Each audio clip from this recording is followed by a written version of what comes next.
27 મેના રોજે વટવા પોલીસને એક વર્દી આવી હતી કે કોઈ ફ્લેટમાં એક ડેડ બોડી જેવું મળે છે. વટવા પોલીસ ત્યાં ગઈ, માણસને આઈડેન્ટિફાઈ કરવામાં આવ્યો.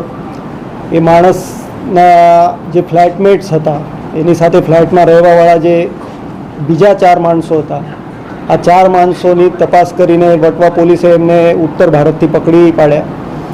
અને આ તપાસ દરમિયાન જ વટવા પોલીસને ત્યાં એક નાનકડું એક ક્લૂ જેવું મળેલું હતું કે એક કાગળ બળેલો જેવો હતો. એના પરથી વટવા પોલીસના ધ્યાન પર આવ્યું કે કદાચ આ નકલી નોટ હોઈ શકે છે. પછી આના આગળની તપાસ હાથ ધરવામાં આવી. ઝોનની એલસીબીની ટીમ અને વટવા પોલીસ આ બંને મળીને આ જે લોકોને પકડ્યા હતા, આ લોકો પાસેથી જુદી જુદી વસ્તુ અને એમના આજ દિન સુધીના કરેલા કામો આ બાબતની પૂછપરછ કરવામાં આવી.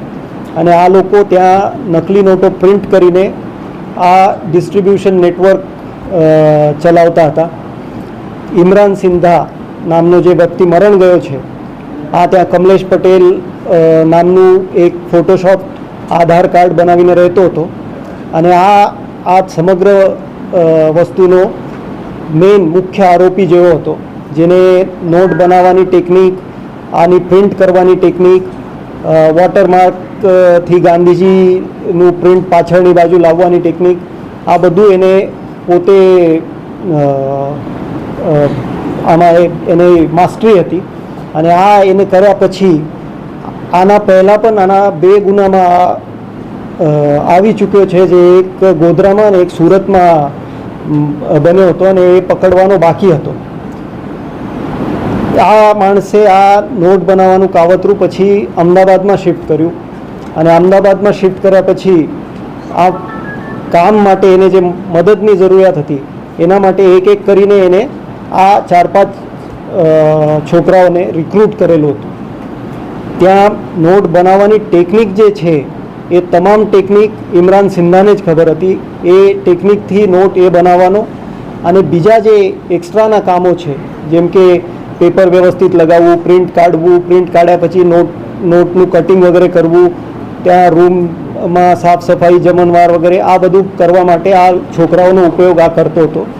અને આનો તપાસ આગળ વધતા આ લોકો જ્યારે અહીંથી નીકળ્યા હતા ત્યારે નકલી ચલની નોટો પોતાની સાથે લઈને ગયેલા. થોડા ઇક્વિપમેન્ટ્સ પણ પ્રિન્ટર જેવા કે લેપટોપ જેવા આ પોતાની સાથે લઈને નીકળેલા. આ પણ પોલીસે ત્યાં જઈને સ્થળ પંચનામા કરીને બધું રિકવર કર્યું છે. અને એક સફળતાપૂર્વક કામગીરી કરી છે, જેમાં 30 લાખની નોટો જે છપાઈ હતી એમાંથી 28,94,000 જેવી રિકવર થઈ ચૂકી છે. અને એના પહેલાં પણ એમને 30 લાખ છાપી હતી એમ એમનું કહેવું છે.